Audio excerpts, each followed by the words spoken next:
As part of Regional Emergency Preparedness Day, each registered jurisdiction within NERAC will receive a hydrogen cyanide gas detector to test and evaluate.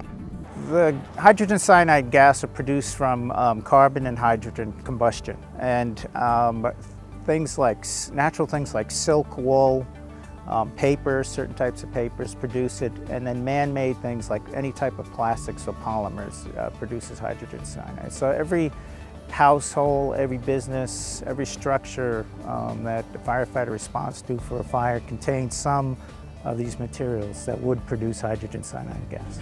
The dangers of cyanide poisoning are real, as one Rhode Island firefighter recently discovered. Was a firefighter standing downwind in the smoke all day long pumping water at the fire truck. And at night they first said he became kind of disoriented at the station. They thought he was joking around. And then it got worse, and they took him to the hospital. And there just happened to be an MD there that was familiar with cyanide poisoning. And he said, hey, just test this guy for that, because he's showing some of the same signs and symptoms of cyanide poisoning.